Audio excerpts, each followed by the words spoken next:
Hey everybody out there at YouTube, this is Andrew and I'm shooting my first video. Now I've been watching a lot of you guys' videos here on YouTube and a few people have been kind of kicking me and telling me that I need to shoot my own video. If I'm going to be part of the community, I need to at least show off my collection.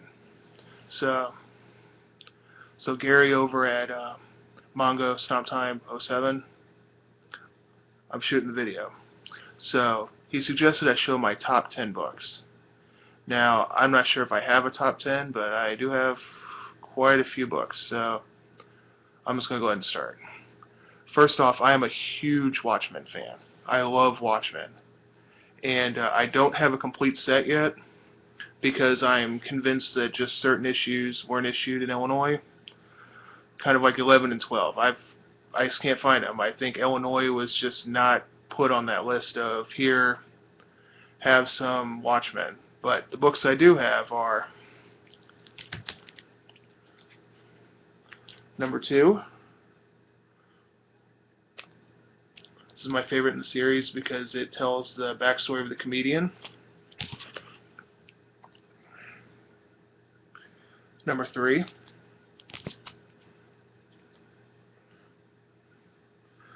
Number 4, Dr. Manhattan on Mars.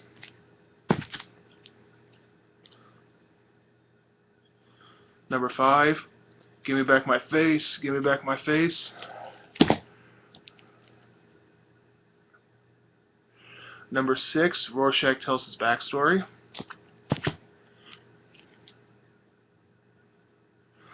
Number 7, uh,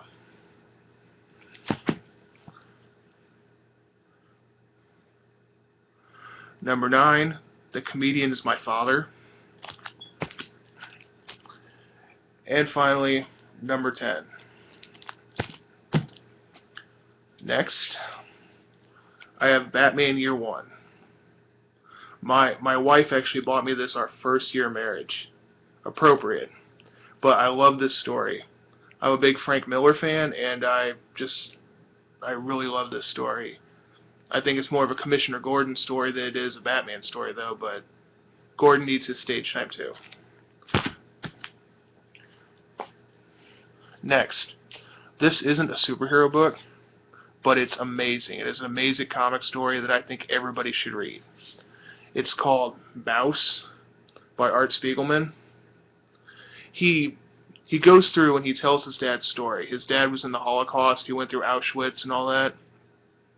This book is really, really good. Just to show you a little bit on the inside, he does a lot of this.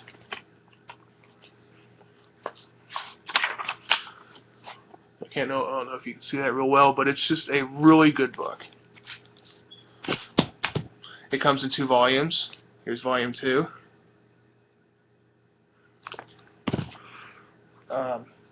Next, one of my favorite Batman books is Batman number 217, The Riddler's 1001 Clue Caper. Now, the reason why I like this is because it's just absolutely ridiculous. The Riddler sends this clue book to the police, and the police are convinced that that his next crime is hidden in the clues of this book, and so he sends it as a decoy. He uses he steals a truck full of chickens and uses it to run amok in this newspaper plant, and then he uses the chickens to steal the newspapers, which have guns hidden in them. Meanwhile, Batman goes, "Wait a minute, this has nothing to do with this crime. Let's just go out and we'll find him." And he conveniently shows up at the newspaper place and stops the Riddler. But it's just so funny. Chickens, newspapers, it sounds like something the Joker would do, not something that the Riddler would do. So I really like it. Plus, the question mark jumpsuit is one of the coolest costumes for him. Next,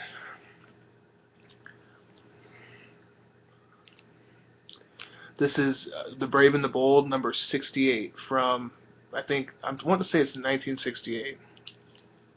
I'm sorry, it's issue 78. My bad. But it's In the Coils of Copperhead. This is Copperhead's first appearance.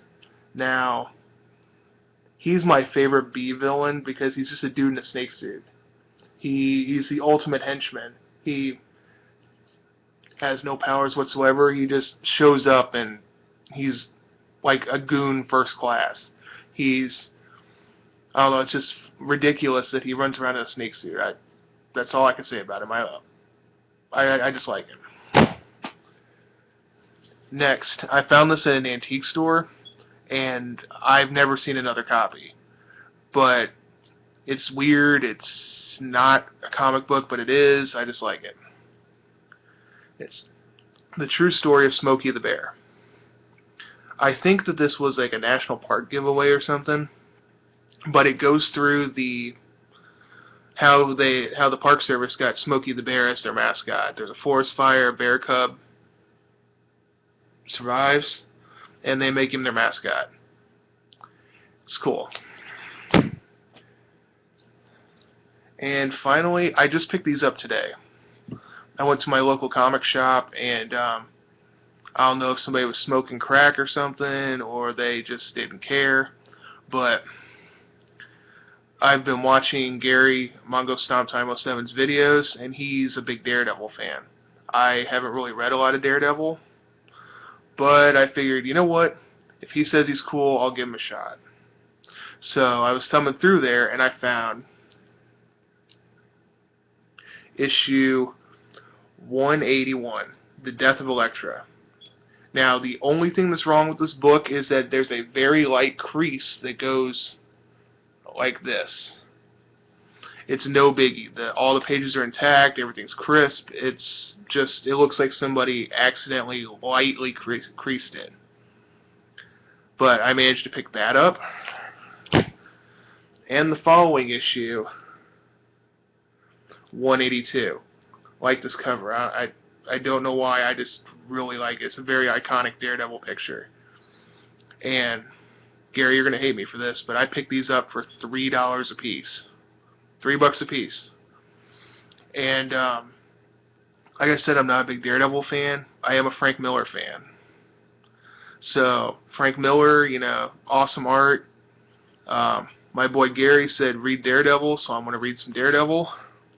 Win-win.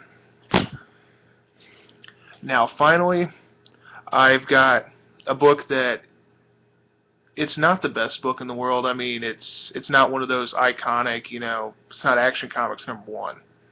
But it's What If General Ross Had Become the Hulk. Sorry about the horrible glare. Now, I like this book just because I like the what if stories. I like this book in particular because it's signed at the bottom by Pat Olliffe, I think is how you pronounce his name, the artist in this book. And I actually forgot I had this book. And that came back to bite me because my wife's aunt lives in Long Island. And we went down to Florida for my mother-in-law's wedding earlier this year. And her aunt goes, "Oh, Andrew, you like comics? I got a friend who likes comics. He actually draws them and stuff."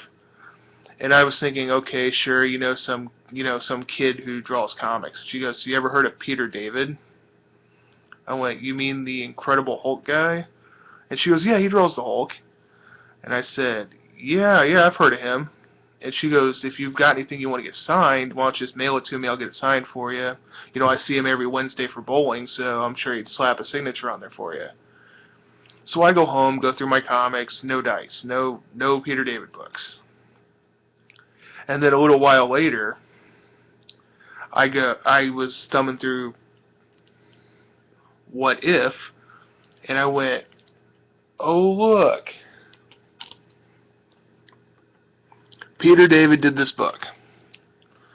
And I was like, man, I really should have gotten this signed. If only I remembered I had it.